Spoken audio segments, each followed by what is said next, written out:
Class को start करते हैं। हम लोग एक नया टॉपिक पढ़ेंगे, साइंस। और साइंस में बेसिकली हम लोग बायोलॉजी पढ़ेंगे।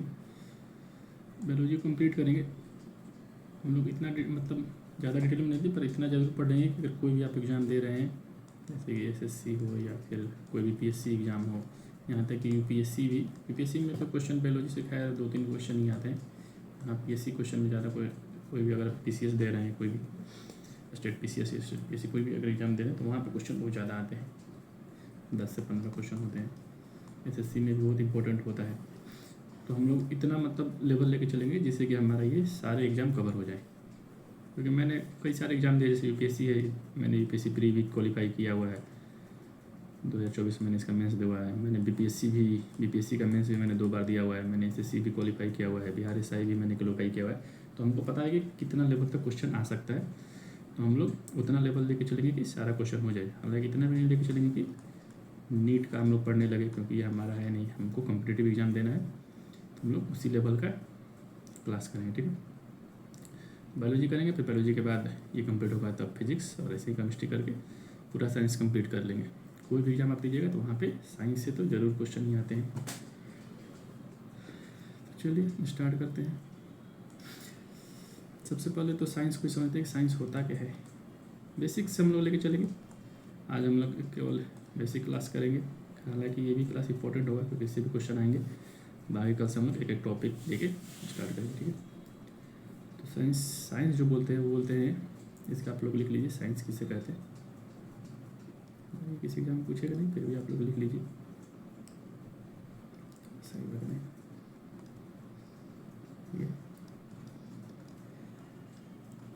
वास्तविक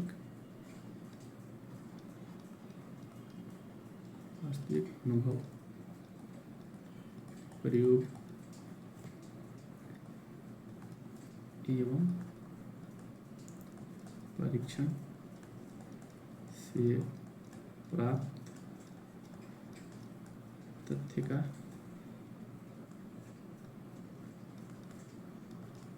तार्किक विश्लेषण पर प्राप्त सुव्यवस्थित ज्ञान। सुव्यवस्थित ज्ञान को विज्ञान कहते हैं।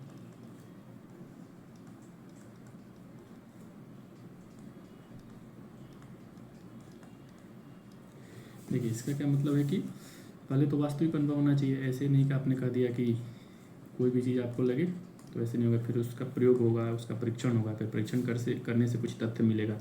फिर तथ्य का तार्किक विश्लेषण होता है। कई वैज्ञानिक मिलकर उसका विश्लेषण करते हैं। फिर उसको सुव्यवस्थित किया जाता है, एक जगह सबको सही से किया जाता है। उसके बाद फिर जो निकलेगा तो उसी को साइंस कहा जाता है। जैसे मान लीजिए अगर कोई थ्योरी आई, कोई भी अगर साइंटिस्ट है, पहले अपना थ्योरी देता है, तो पहले किसी जनरल में पहले तो उस पर रिसर्च करेगा, बहुत ज़्यादा प्रयोग करेगा, उसको परीक्षण करेगा, फिर उसको लगेगा कि ये सही है। फिर किसी जनरल में उसको पब्लिश करता है, तो जनरल वाले भी उसको चेक करते हैं कि सही है कि नहीं है। फिर जब जर्नल पब्लिश होता है तो फिर साइंटिस्ट की टीम बैठती है। फिर वहाँ पे तार्किक विश्लेषण होता है, सवाल जवाब होते रहते हैं। फिर उसके बाद उसको सही से करके फिर उसको कहा जाता है कि ये अब थ्योरी आ गई, फिर ये प्रिंसिपल हो गया। तो ऐसे उसी को साइंस कहा जाता है। ठीक है, जब तक से प्रूफ नहीं हो रहा है उसको साइंस नहीं कहेंगे हम लोग।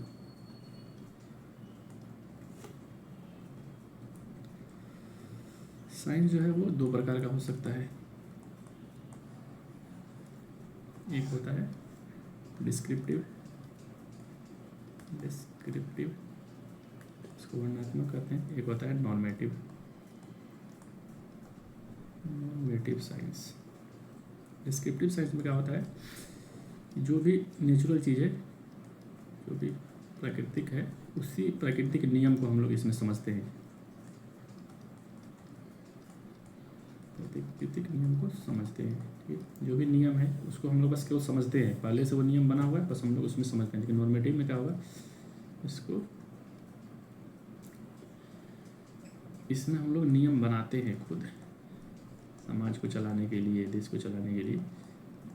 इसमें नियम बनाते हैं। जैसे इसमें सब्जेक्ट आते हैं एथिक्स या फिर लॉ, ऐसे सब्जेक्ट आते हैं जहाँ पे हम लोग बनाते हैं कि लोगों को कैसे होना चाहिए, क्या करना चाहिए। लेकिन यहाँ पे हम लोग क्या करेंगे कि केवल उस नियम को समझेंगे।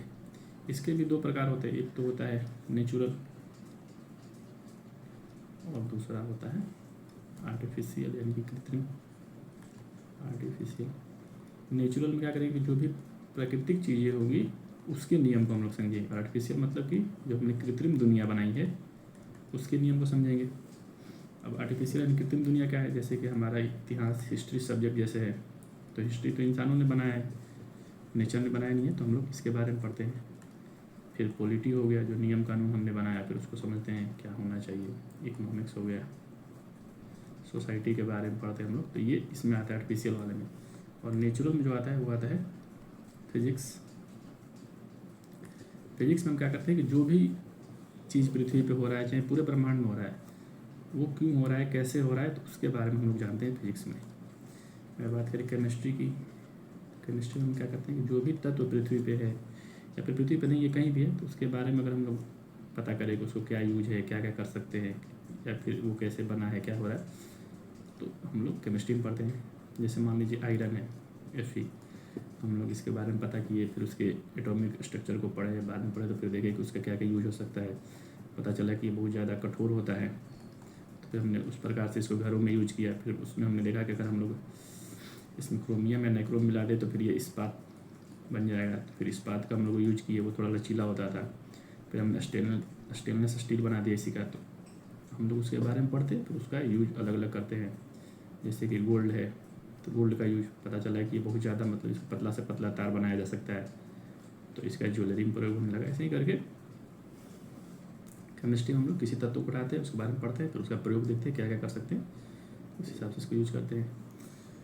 एक इसमें होता है बायोलॉजी।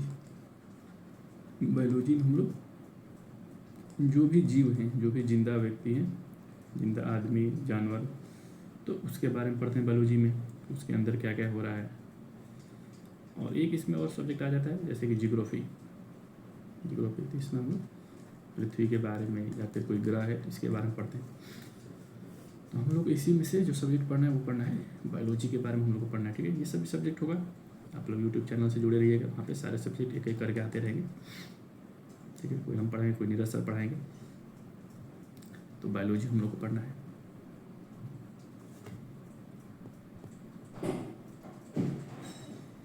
तो आप लोग एक नया हेडिंग डाल दीजिए, बायोलॉजी।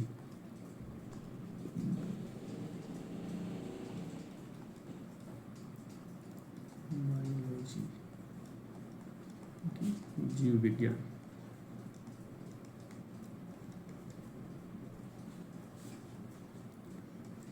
बायोलॉजी है जो दो शब्द से मिलकर बना है, बायोस और लॉजी।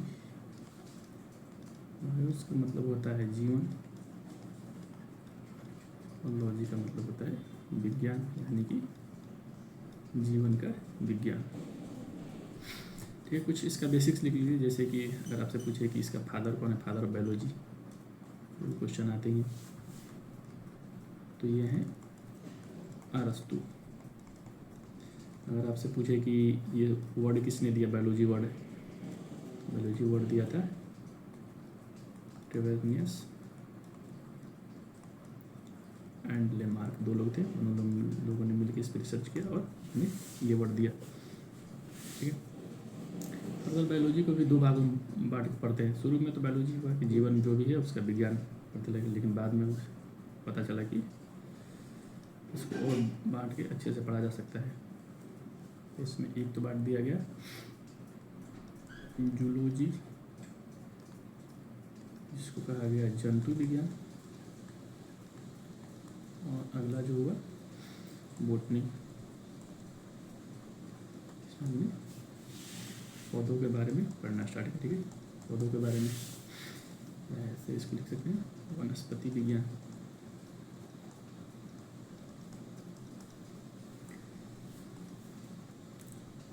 क्योंकि जीवन तो दोनों में है, जंतु में भी है और पौधों में है। जंतु यानी कि एनिमल्स, एनिमल्स में जानवर, इंसान भी आ जाते हैं, ठीक है। और पौधे, दोनों का स्ट्रक्चर बहुत ज़्यादा अंतर होता है, इसलिए दोनों को अलग करके पढ़ाया गया। बात करेंगे इसकी, तो इसके जो फादर हैं, फादर ऑफ जूलॉजी अगर आपसे क्वेश्चन है तो वो हैं अरस्तु ही हैं, ठीक। इन्होंने एक बुक लिखा था, बुक का भी नाम लिख लीजिएगा, हिस्टोरिया नामिलिया, हिस्टोरिया नामिलिया। ये बुक है। इस बुक में इन्होंने क्या किया कि लगभग 500 जंतु का डिटेल बताया। ठीक है, कई जंतु के पास गए, उनका अध्ययन किया, फिर उनके बारे में लिखते गए। तो ऐसे करके उन्होंने लगभग 500 जंतु के बारे में इसमें लिखा था, इसीलिए उनको। और पहली बार किसी व्यक्ति ने जंतुओं के बारे में, जो भी जिंदा व्यक्ति हैं उनके बारे में लिखना स्टार्ट किया था, इसलिए इनका नाम इस चीज़ में फेमस है। इसलिए इनको फादर ऑफ बायोलॉजी भी कहा जाता है और फादर ऑफ जूलॉजी भी। लेकिन इनके एक शिष्य थे, अरस्तु के ही शिष्य थे, उनका नाम था थियोफ्रेस्टस। इनका नाम लिख लीजिए, थियोफ्रेस्टस। तो इनको बोला जाता है father of botany, father of botany कहते हैं। और इनका जो बुक था वो था हिस्टोरिया प्लांटेरियम,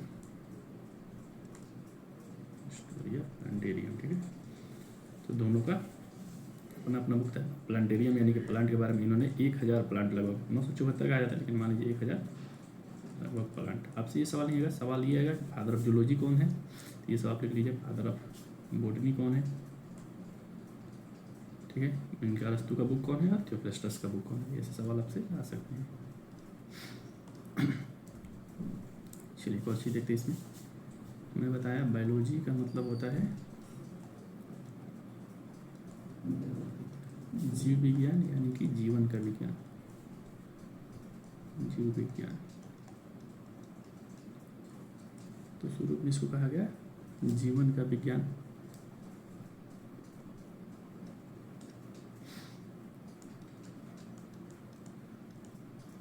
जीवन का विज्ञान, लेकिन यहाँ जीवन का मतलब तो बहुत कुछ हो सकता है। अगर आप फिलोसफी पढ़िएगा तो फिलोसफी में जीवन का, जैसे हम लोग जो जीवन जानते हैं वो मतलब या तो प्लांट है या फिर एनिमल है। लेकिन अगर आप फिलोसफी में जाइएगा तो उनके लिए जीवन कुछ और ही हो जाता है। जैसे अगर आप जैन धर्म देखिएगा तो जैन धर्म में कहा जाता है कि सभी में जीवन है, जो भी निर्जीव हैं, यानी कि घर पत्थर सब में जीवन है। अगर गांधी जी भी कहते थे कि सब में चेतना होती है, हालांकि उनमें कम चेतना होती है। तो यहाँ से फिर बाद में बायोलॉजी वालों ने कहा कि ठीक है भाई, हम जीवन नहीं कहेंगे, हम यहाँ पे कहेंगे बायोलॉजी का मतलब study of living being, living being. और लिविंग बीइंग का मतलब हो जाएगा सजीव, तो सजीव का अध्ययन। ठीक है, और उन्होंने कुछ क्राइटेरिया बनाया, बोला कि ये अगर होगा तो उसको हम लोग लिविंग बीइंग कहेंगे। तो वो चारों क्राइटेरिया आप लोग लीजिए, 4 उन्होंने बताया कि अगर ये चारों चीज़ अगर किसी में है तो वो लिविंग बीइंग है, जिसमें नहीं है वो लिविंग बीइंग नहीं होगा। तो इसके तहत उन्होंने बताया, सबसे पहले उन्होंने कहा कि जो लिविंग बीइंग होगा उसमें सेल की संरचना होगी। सेल यानी कि कोशिका की संरचना होगी। कोशिका जो होता है वो शरीर का रचनात्मक और कार्यात्मक इकाई होता है। रचनात्मक तथा कार्यात्मक इकाई।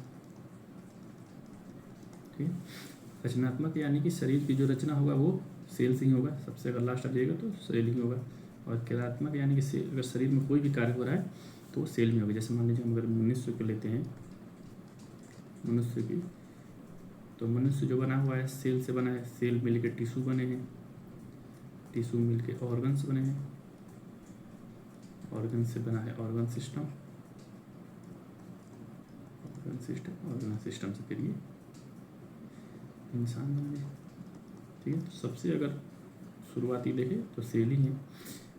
और कार्यात्मक इकाई इस प्रकार से है कि जो भी शरीर में जो भी काम हो रहा है, जैसे कि आपके शरीर में जो प्रोटीन बन रहा है वो भी सेल ही बनता है। सेल में एक राइबोसोम होता है, राइबोसोम, वहाँ पे प्रोटीन निर्माण होता है, प्रोटीन निर्माण फैक्ट्री उसको कहते हैं। फिर अगर बात करें हमारे शरीर में जो ऊर्जा आता है, एनर्जी, वो भी शरीर से ही आता है, उसको माइटोकॉन्ड्रिया बोलते हैं, माइटोकॉन्ड्रिया में होता है।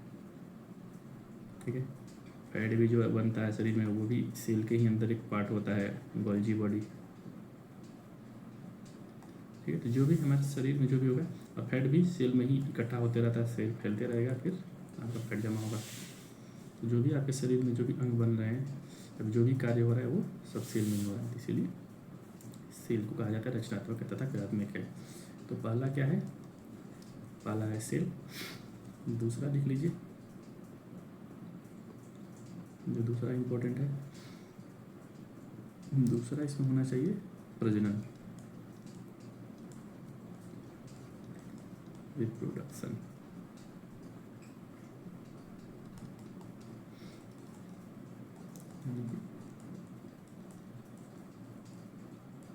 अपनी तरह का समान प्रतिकृति बना सके, यानी कि सफल प्रजनन होना चाहिए। ठीक है, प्रजनन होना चाहिए लेकिन सफल प्रजनन हो। तो वही सजीव हैं जो कि प्रजनन कर सकते हैं, मतलब कि जैसे कि प्लांट है अगर कोई, तो उसके आसपास उसी के जैसे प्लांट आ जाते हैं। जैसे आम का पौधा है तो उससे आम बनेगा, फिर उससे जो उसकी जो इटली होगा फिर उससे बीज बन के फिर एक नया प्लांट आ जाएगा। ठीक है, तो इसने एक प्रजनन कर दिया सेम अपने जगह। तो यही होता है प्रजनन, जिससे प्रजनन होगा, प्रजनन होना चाहिए सेल में। तीसरा है इसमें वो होना चाहिए अनुकूलन। अनुकूलन उसको कहते हैं एडेप्टेशन। एडेप्टेशन, एडेप्टेशन क्या होता है लिख लीजिए, वातावरण के अनुसार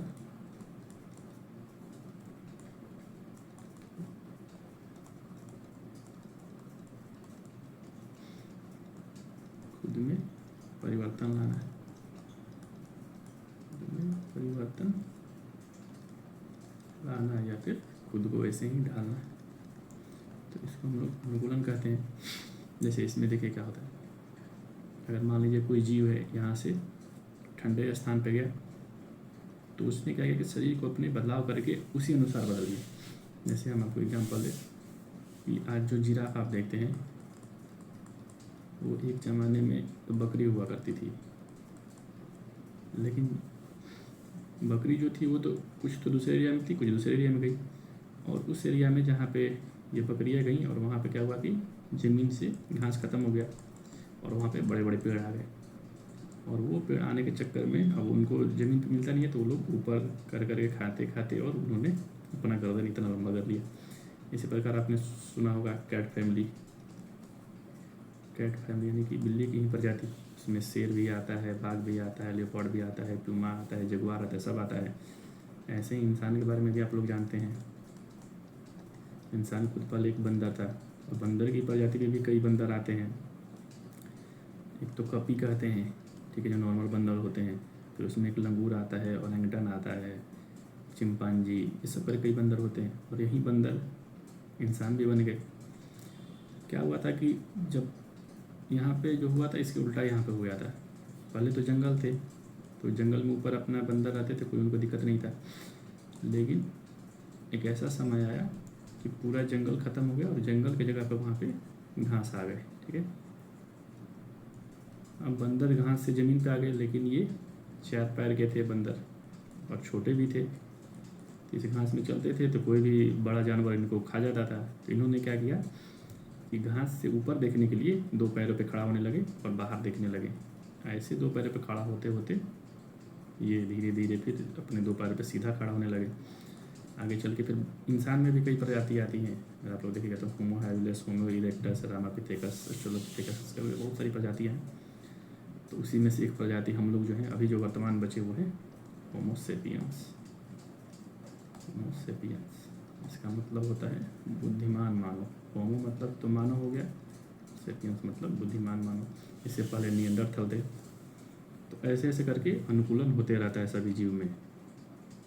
तो ये जरूरी है अनुकूलन, तभी उसको हम लोग सजीव कहेंगे। और चौथा जो इसमें होता है वो सबसे इम्पोर्टेंट, वो है जैव रासायनिक अभिक्रिया। जैव रासायनिक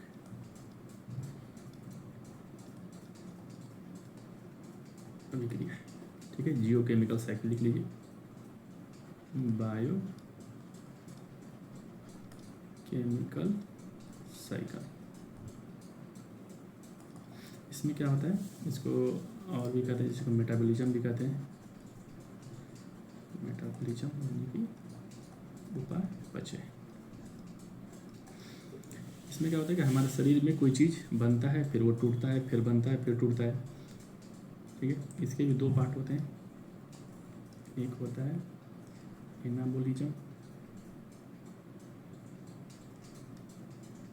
एनाबॉलिज्म, ठीक है, और दूसरा जो होता है वो होता है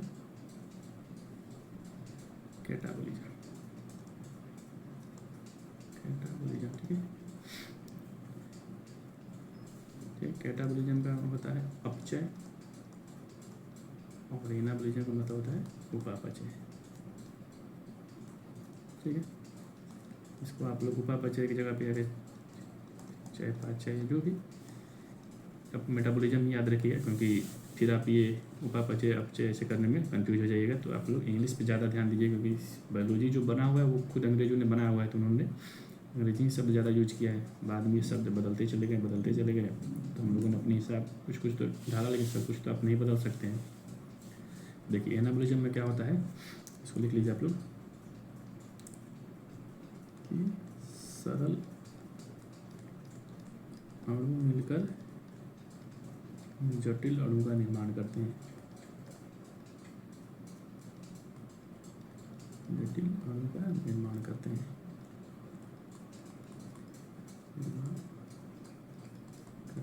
और यहाँ पे उल्टा होगा,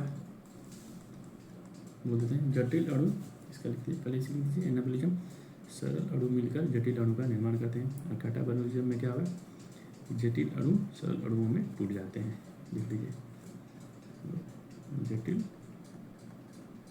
अणु सरल अणु में टूटते हैं। अब देखिए इसमें क्या होता है, जैसे इसका एग्जाम्पल एक हम लिख लेते हैं, क्या है, फोटोसिंथेसिस।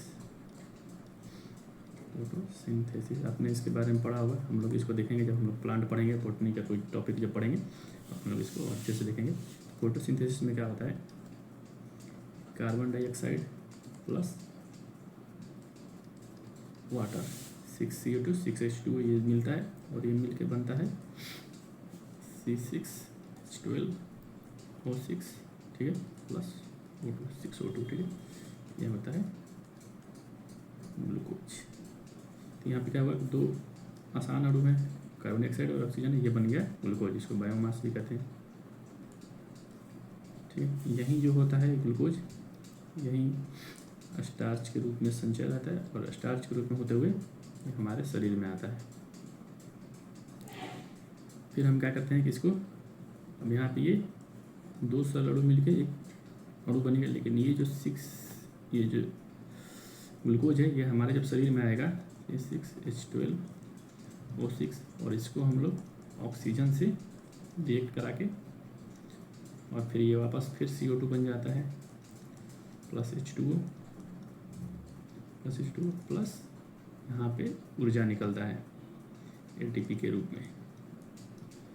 तो ये होता है माइटोकॉन्ड्रिया में, सेल में।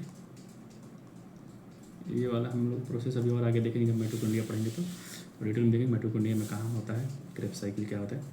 तो क्या हुआ कि यहाँ पे क्या हुआ कि दो छोटे छोटे अणु मिलकर एक बड़ा अणु बन गया, लेकिन यहाँ पे क्या हुआ कि यही बड़ा अणु टूट गया शरीर में, ठीक है। हम लोग ऑक्सीजन जो लेते हैं, सांस लेते हैं, तो हमने अपने सुना होगा हम लोग सांस में ऑक्सीजन लेते हैं, और जब सांस छोड़ते हैं तो ये CO2 छोड़ते हैं, तो ये यहीं से आया हुआ है। ये क्या होता है कि जो ग्लूकोज होता है स्टार्च, हम लोग जब खाना खाते हैं फिर ये खाना हम लोग का पचेगा, खाना पच के वापस ग्लूकोज बन जाएगा टूट के, ठीक है। डाइजेशन में भी यही चीज़ होगा, डाइजेशन में हमने स्टार्च लिया, स्टार्च टूट के ग्लूकोज बना, ग्लूकोज फिर वापस टूट के, उसी में टूट के एनर्जी मिलेगा, और जो भी हम काम करते हैं वो इसी एनर्जी से कारण कर पाते हैं। अभी मान लीजिए हम बोल रहे हैं या पढ़ रहे हैं, कुछ भी सोच रहे हैं या चल रहे हैं, सब इसी द्वारा जो एनर्जी बनती है इसी से होता है। ये हमारे शरीर के लिए बहुत इम्पोर्टेंट है। तो हमने देखा 4 चीज़ होना चाहिए, शरीर में जो प्रोटीन निर्माण होता है वो भी इसी कारण होता है। तो हमने 4 चीज़ क्या क्या देखा, आप लोग इसको लिख लीजिए एक जगह, एक साथ लिख लीजिए, ये बहुत इम्पोर्टेंट है। ये सबसे पहला है सेल होना चाहिए, दूसरा उसमें प्रजनन होना चाहिए, तीसरा एडेप्टेशन होना चाहिए, चौथा जो है वो होना चाहिए मेटाबॉलिज्म। मेटाबॉलिज्म, ठीक है। ये चारों जिसमें भी होगा वो सभी सजीव हैं और उनको हम लोग बायोलॉजी के अंतर्गत पढ़ेंगे, ठीक है। तो अगर आप लोग कोई भी, जैसे कि अगर आप लोग पौधा देखते हैं, पौधा में भी सेल की संरचना होती है और इंसान से अलग होती है। कोई भी जानवर लीजिएगा, यहाँ तक कि बैक्टीरिया, फंगस, सभी में ये चारों चीज़ होता है। लेकिन एक होता है वायरस, ठीक है। वायरस में ये समस्या होती है। वायरस में क्या होता है कि ये सेल की संरचना नहीं होती है। वायरस में केवल प्रजनन होता है, ठीक है, ना सेल होता है, एडेप्टेशन भी नहीं होता है इसमें, और मेटाबॉलिज्म भी नहीं होता है। तो वायरस को सजीव से बाहर रख दिया गया। वायरस को कहा जाता है सजीव तथा निर्जीव के मध्य कड़ी। निर्जीव के मध्य कड़ी, ठीक है। तो इसको हमने सजीव से बाहर रख दिया। बाकी इसके बाद जो भी आप जानते हैं, बैक्टीरिया, फंगस, जो भी है, प्लांट, एनिमल, छोटा से छोटा जानवर, बड़ा से बड़ा अमीबा वगैरह सब सजीव में आ जाएंगे। लेकिन इसको सजीव नहीं कहा जाता है, इसको निर्जीव कहा जाता है, ठीक है। तो हम लोग थोड़ा सा वायरस के बारे में, वायरस की स्थिति देख लेते हैं कि वायरस में क्या होता है, क्या नहीं होता है, ठीक है। चलिए हेडिंग डाल लीजिए, वायरस।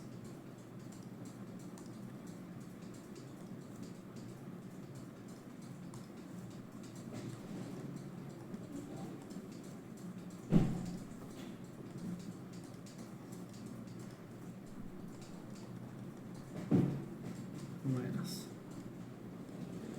तो ये क्या होता है, कनेक्टिंग लिंक है,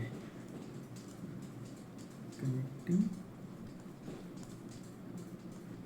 लिंक किसके मध्य, सजीव और निर्जीव के मध्य, ठीक है। सजीव और निर्जीव के मध्य कड़ी।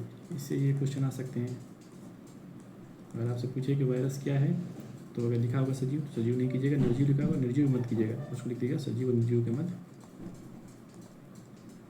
कड़ी है, ठीक है। और बात करें वायरस की खोज, तो ये लिख लीजिए, दमित्री इवानोवस्की ने वायरस की खोज की थी। बेसिकली ये तंबाकू जो होता है पौधा, उसमें रोग के बारे में देख रहे थे कि तंबाकू में क्या रोग होता है, तो वहाँ पर उनको वायरस मिल गया था एक। तो वहाँ से पता चला कि एक और जीव होता है जो कि पहले तक आदमी बैक्टीरिया को जानता था, अमीबा जानवर को तो देखा ही था, अरस्तु तो बहुत पहले ही देख ले गए थे, आज से कम 3000 साल पहले ही। तो इसने पहली बार वायरस की खोज की। यहाँ पे पता चला कि एक और जीव होता है, लेकिन वो जीव नहीं है। देखिए इसमें क्या होता है वायरस में, कि वायरस अगर कहीं ज़मीन पर पड़ा है या हवा में है तो वो निर्जीव रहता है, वो मृत रहता है, ठीक है। लेकिन जैसे ही वो होस्ट सेल में आ जाएगा, होस्ट सेल में, या तो होस्ट सेल का प्लांट हो, प्लांट का सेल हो, एनिमल हो, या फिर इंसान हो, तो जैसे ही ये इनके साथ संपर्क में आता है, जब तक से बाहर है तब तक से तो वो मृत है, लेकिन जैसे ही इनके संपर्क में आता है तो वो क्या करता है कि इनके सेल पे कब्जा कर लेता है, और सेल पे कब्जा करके फिर ये अपना प्रजनन करने लगता है। प्रजनन करते करते पूरे शरीर में फैल जाता है, और ऐसे करते करते अब इसमें प्रजनन भी हो गया। फिर समय के साथ ये अपने बदलाव करने लगता है, तो इसमें एडेप्टेशन भी हो गया, और फिर जब प्रजनन कर रहा है सेल में हो गया तो ये मेटाबॉलिज्म भी होने लगता है। तो जैसे ही किसी के सेल में आएगा तो ये क्या हो जाएगा कि जीवित हो जाएगा। लेकिन जब तक सेल से बाहर है तब तक निर्जीव है, तब तक केवल वो एक प्रजनन की क्षमता है, वो भी सेल के साथ ही क्षमता है। तो ये जैसे इसीलिए इसको यहाँ पे निर्जीव है, यहाँ पे सजीव है, तो इसलिए इसको सजीव और निर्जीव के मध्य कड़ी कहते हैं, ठीक है। देखिए जैसे मैं आपको एग्जांपल देता हूँ, जैसे कोविड का जो वायरस था, तो वो क्या करता था, अगर जब तक से हवा में है तो कोई दिक्कत नहीं है, हवा से जैसे ही हवा में है तो वो वहाँ पे फैलेगा नहीं, बस जितना है उतना ही रहेगा, वहाँ पे ना वो प्रजनन कर सकता है ना फैल सकता है। लेकिन जैसे ही फिर वो आपके शरीर में आया, ठीक है, लंग्स के में आता था, और लंग्स के सेल के साथ मिलके वो अब वहाँ पे फैलने लगता था, बहुत तेज़ी से फैलते फैलते पूरे लंग्स पे वो पकड़ लेता था। और इसके चक्कर में जब लंग्स कठोर हो जाते थे तो सांस लेना मुश्किल हो जाता था, और आदमी फिर सांस के चक्कर में देखते होंगे जब आदमी जो मरता था वो सांस नहीं ले पाता था, क्योंकि उसको लंग्स में पूरा फैल के उसको कठोर कर देता था, लंग्स में होता है एल्वली, कुपिका कहा जाता है, उसमें छोटे छोटे छिद्र होते हैं, उसी से हवा आता है तो पूरे छिद्र को ही बंद कर देता है। जिसको भी लंग्स में कैंसर होता है, या अगर आप सिगरेट वगैरह पी रहे हैं, या फिर आप ऐसे ऐसे एरिया में रह रहे हैं जहाँ पोल्यूशन ज़्यादा है, तो वहाँ पे भी अगर पोल्यूशन ज़्यादा है वहाँ पे भी PM पार्टिकल होते हैं 2.5 PM10, तो वो सभी उसमें छिद्र में फंस जाते हैं और फंसते फंसते आपका लंग्स कठोर हो जाएगा, और कठोर हो जाएगा तो फिर वो लंग्स आपका किसी काम का नहीं रहेगा। तो कोविड का भी यही करता था, फैलते फैलते वो शरीर में पूरा भर जाता था, फिर आपका शरीर सांस ही नहीं ले पाते थे तो आदमी मर जाता था। फिर आपने देखा होगा कि ये तो मान लीजिए इसका प्रजनन हो गया, ठीक है, यहाँ पे सेल में आ गया तो इसको सेल भी मिल गया, संरचना भी बना रहा है। दूसरा आपने देखा होगा कि हमेशा नया नया वेरिएंट आते रहता था, पता चला कि ये बीटा वेरिएंट है, ये ओमेगा वेरिएंट है, ये अल्फा वेरिएंट है, यानी कि ये एडेप्टेशन कर रहा है, हर बार बदलते जा रहा था, अनुकूलन कर रहा है। पता चला कि एक कोई वैक्सीन आया, तभी एक नया वेरिएंट आ गया, नया वेरिएंट और ज़्यादा खतरनाक होता था। तो इसमें ये चीज़ भी होता है, एडेप्टेशन करने का हो जाता है, ठीक है। मेटाबॉलिज्म तो कर ही रहा है, तभी तो बना रहा है नया नया प्रकृति के थी, तो ये होता है, ठीक है। चलिए थोड़ा सा हम लोग वायरस की संरचना के बारे में देख लेते हैं कि वायरस होता कैसा है। देखिए वायरस में क्या होता है, एक हम वायरस बनाते हैं, सब बहुत तरह के वायरस होते हैं, देखेंगे कितने प्रकार होते हैं। एक किसी वायरस को बनाते हैं, ये है बैक्टीरियोफेज, ठीक है, ये इसकी ऐसी संरचना होती है, हम लोग इसको बना लीजिए। तो इसमें क्या होगा, ये होगा बाहरी झिल्ली जिसको सेल मेम्ब्रेन कहते हैं, सेल मेम्ब्रेन, ठीक है। ये बना रहेगा कैप्सिड प्रोटीन का, कैप्सिड प्रोटीन का, ठीक है।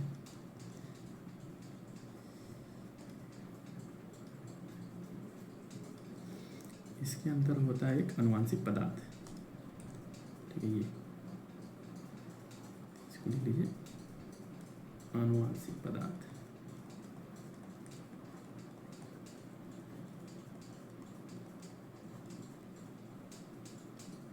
ठीक है, इसके बाद इसमें पाया जाता है न्यूक्लिक एसिड, जीव द्रव इसको बुलाया था, ये द्रव चारों तरफ इसके अंदर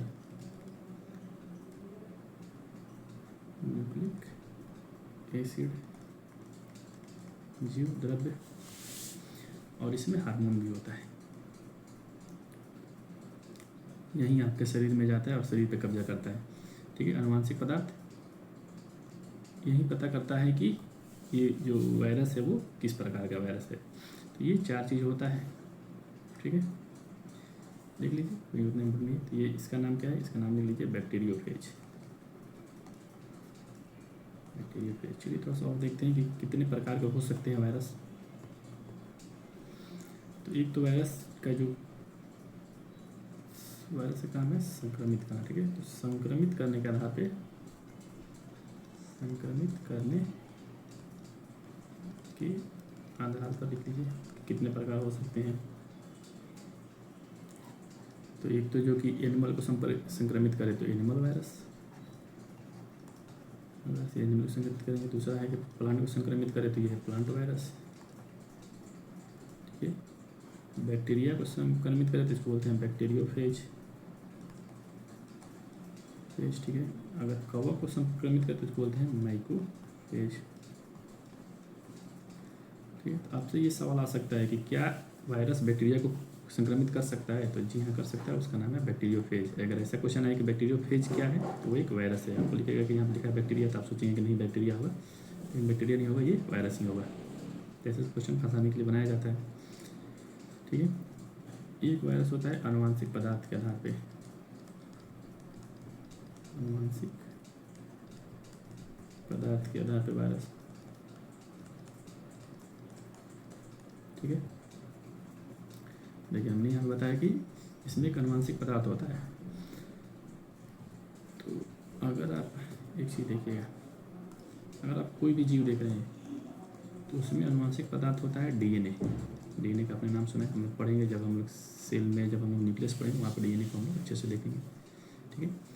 और यहाँ पे जो अनुवांशिक पदार्थ होता है वहाँ पे आरएनए भी होता है और डीएनए भी होता है, ठीक है। जिन वायरस का अनुवांशिक पदार्थ आरएनए होगा उनको बोलते हैं रेट्रोवायरस, ठीक है। और 90% आपको वायरस जो दिखेंगे वो यही वाले दिखेंगे, रेट्रोवायरस ही, और डीएनए वाले भी 10% होते हैं। तो यहाँ पे एक और क्वेश्चन बन गया कि अनुवांशिक पदार्थ के रूप में क्या आरएनए हो सकता है? तो हाँ, होता है, केवल वायरस में होता है और किसी जीव में नहीं होता है। ठीक है, तो ये क्वेश्चन आपसे पूछा जा सकता है।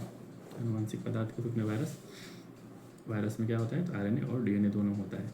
देखिए, RNA basically single helix structure होता है। ठीक है, हम लोग इसको समझेंगे, AUCL इसमें आता है, और जो डीएनए होता है डबल हेलिक्स। ठीक है,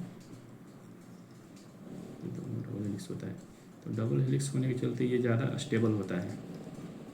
तो शुरुआत में जो था, हमने बताया कि वायरस सबसे अगर पहला अगर कोई जीव पूछे तो वो वायरस ही होंगे। ठीक है, तो शुरुआत जीवन का जो हुआ था वायरस से ही हुआ था। तो शुरुआती समय यही था, फिर एडेप्टेशन हुआ और एडेप्टेशन करके ये एक नया डीएनए बना और ये स्टेबल बन गया।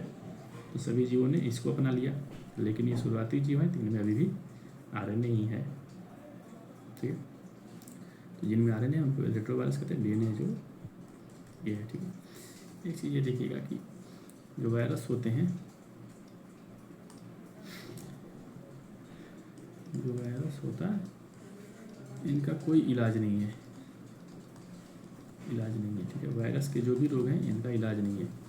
तो आप बोलेंगे कोविड का तो इंजेक्शन आया था, तो कोविड का इंजेक्शन जो आया था इसको थोड़ा समझ लीजिए क्या होता है। जैसे आपके शरीर में वायरस आया तो ये सेल को पकड़ेगा, फिर सेल से नया नया अपना वायरस का बनाते रहेगा, बहुत सारे वायरस हो जाएंगे। ठीक है, तो हमारा जो शरीर होता है उसमें सेल्फ मैकेनिज्म होता है, वो खुद कई सारे जैसे बैक्टीरिया आएंगे। जैसे आपको जो बुखार लगता है, फीवर जो होता है, फीवर में क्या होता है, आपके शरीर के अंदर बैक्टीरिया आते हैं या फिर वायरस आते हैं। वायरस से भी बुखार हो सकता है, जब आप कोरोना होता तो भी बुखार होता था। बैक्टीरिया, वायरस या कोई भी फंगस भी आए तो शरीर क्या करता है कि शरीर खुद गर्म होने लगता है और गर्म होकर कोशिश करता है कि इस बैक्टीरिया को, वायरस को मार डाले। तो इसलिए शरीर गर्म होता है फीवर में। ठीक है, तो ये कारण होता है। तो शरीर अपने आप कई सारी चीज़ें करते रहता है। जैसे जब बैक्टीरिया होता है उसमें एंटीबॉडी भी बनता है शरीर में। हम लोग देखेंगे जब ब्लड के बारे में पढ़ेंगे वहाँ पे देखेंगे एंटीबॉडी और एंटीजन क्या होते हैं। शरीर एंटीबॉडी भी बनाता है, इस बैक्टीरिया को खुद ही खत्म कर देता है। तो वायरस में भी यही होता है, शरीर में आपके वायरस आया और शरीर जो होगा आपका इंटरफेरोन बनाएगा, लिख दीजिएगा, इंटरफेरोन शरीर बनाता और यही इंटरफेरोन फिर इस सेल को, इस वायरस को ख़त्म करता है। तो कोरोना में क्या किया जाता था, जैसे आप कोरोना में जाते थे दवा लेने के लिए तो डॉक्टर लोग आपको डोलो पकड़ा देते थे। ठीक है, बुखार का दवा ताकि आपको बुखार न लगे, और बहुत ज़्यादा होता था तो आपको ऑक्सीजन सिलेंडर दे देते हैं। तो ऑक्सीजन सिलेंडर से आप ठीक नहीं हो सकते हैं। ऑक्सीजन सिलेंडर इसलिए था कि आपके शरीर में ऑक्सीजन जाता है। हमने बताया कि जो लंग्स था वो टाइट हो जाता था, तो इसमें ऑक्सीजन नहीं जा पाता था, इसलिए ऑक्सीजन सिलेंडर दिया जाता था। जो इंटरफ्रेन होता है उसको बनने में कम से कम 3-4 दिन, जैसा आपका शरीर है 7-7 दिन भी लग जाएगा, और जिसका नहीं बन पाया वो आदमी फिर उसकी मृत्यु हो जाती है। तो यहाँ पे यही होता था। पहले तो आपको कोई एंटीबायोटिक दिया जाता था ताकि आपका बुखार उतर जाए, फिर आपको ऑक्सीजन सिलेंडर दिया जाता था, शरीर में ऑक्सीजन बना रहे ताकि ये आप सांस लेते रहें, आपका शरीर जिंदा रहे, तब तक जिंदा रहे जब तक कि इंटरफेरोन न बन जाए। ठीक है, फिर आप पूछेंगे इंजेक्शन में क्या दिया गया, तो इंजेक्शन में भी आपको वही दिया गया है। आपको कोविड का वायरस ही दे दिया गया था शरीर में, लेकिन जो ये वायरस था वो मृत था। ठीक है, इसमें से वो अनुवांशिक पदार्थ में बताया वो हटा दिया गया था, केवल ऊपर का कैप्सिड प्रोटीन था, तो वो आपके शरीर में दिया गया मृत वायरस को। अब इसलिए दिया गया कि आपके शरीर को लगे कि भाई एक वायरस आ गया है और इसका हमको क्या करना है कि नया, इसके लिए हमको इंटरफेरोन बना देना है। और जैसे ही शरीर इंटरफेरोन बना देता है तो अब जो रियल वाला वायरस अगर आपके शरीर में भी आता है तो भी आपका शरीर उसको मार देता है। तो इसलिए आपको ये इंजेक्शन दिया गया। वायरस का जितना भी इंजेक्शन होता है उसमें यही प्रोसेस लगाया जाता है। ठीक है, तो वायरस का इलाज नहीं होता है। अगर आपको कोई वायरल बुखार है, वायरल फीवर है, ठीक है, या वायरल जैसे आपको कभी कभी होता है सर्दी जो होता है, सर्दी मैक्सिमम वायरस के चलते ही होता है। एक राइनो वायरस होता है उसके चलते होता है, या कोरोना वायरस के चलते, अभी HMPV वायरस है। तो सर्दी का आप देखिएगा कि आपको ठीक होने में 2-3 दिन तो लग ही जाता है। आप जो दवा लेते हैं वो दवा तो आपको बस आपके जो रोग है उसके लक्षण को दबा देगा, ये नहीं है कि आपको ठीक नहीं करता है। वो लक्षण को आपको दबा देगा ताकि आपको पता नहीं चले, बाकी 2-3 दिन आपको लग ही जाता है ठीक होने में। अगर आपका शरीर सही है तब तो जल्दी ठीक हो जाएगा। अगर आपके शरीर में इंटरफेरोन है पहले से, अगर नहीं है तो फिर टाइम लगेगा। तो ये चीज़ होता है वायरस के बारे में। वायरस के बारे में कुछ और चीज़ देख लेते हैं।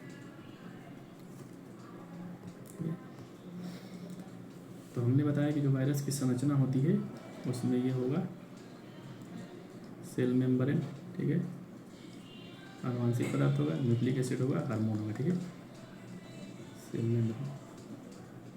तो कई ऐसे वायरस होते हैं जिनमें कि ये सेल मेम्ब्रेन नहीं होता है, केवल ये आनुवंशिक पदार्थ होता है, तो उनको बोलते हैं विरोइड, ठीक है। तो आपसे कुछ विरोइड किसे कहते हैं, तो ऐसे वायरस जिनमें सेल मेम्ब्रेन नहीं है, केवल आनुवंशिक पदार्थ है। एक होता है प्रियोन, ये वायरस के रूप हैं। इसी एक ऐसे वायरस होते हैं इनमें ये ही नहीं होगा, केवल ये बाहरी आवरण होगा, ठीक है। हालांकि इम्पोर्टेंट नहीं है, लेकिन अगर आप कोई बड़ा एग्जाम जैसे यूपीएससी यूपीपीसीएस वगैरह दे रहे हैं तो वहाँ पर आपको पूछ देगा प्रियोन क्या होता है, तो वायरस का ही सिंपल ही क्वेश्चन आएंगे कि वायरस का ही रूप है लेकिन उसमें आनुवंशिक पदार्थ नहीं होता है, ठीक है। ये जानवरों को ज़्यादातर करते हैं, एक लंपी वायरस जो आया था उसमें भी ऐसा ही था, ठीक है। एक आपने सुना होगा जूनोटिक वायरस, जूनोटिक वायरस, तो हमने बताया जू जो होता है, जू से हमने बताया था जूलॉजी यानी कि जंतु, तो ऐसा वायरस जो जंतुओं से लोगों में फैलते हैं, ठीक है। जैसे कोविड था, कोविड का आपने सुना था कि ये बैट जो है वो चमगादड़ से फैलता है, चमगादड़ से शुरू हुआ था, ठीक है, फिर इंसानों से जान फैलने लगा। कई सारे वायरस ऐसे होते हैं, ठीक है, जैसे इन्फ्लुएंजा जो वायरस होता है, इन्फ्लुएंजा, इसमें H1N1 होता है, H5N1 होता है, ठीक है, H1N1 और H5N1। तो एक जो है वो सुअर से फैलता है, एक बर्ड से फैलता है, ठीक है। मैंने कई बार सुना कि ये वायरस आ गया, वो वायरस हो गया, तो ऐसे ऐसे ये हो गया हमारा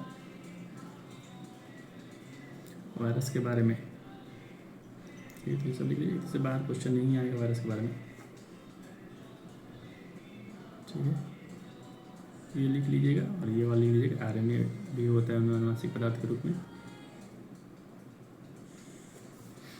चलिए अब इसके बाद हम लोग आ जाएंगे बायोलॉजी के ओरिजिनल टॉपिक में, ठीक है। यहाँ से हमारा असली बायोलॉजी शुरू होगा, वो भी हालांकि इम्पोर्टेंट था। तो हम लोग क्या करेंगे अब इंसान के बारे में और प्लस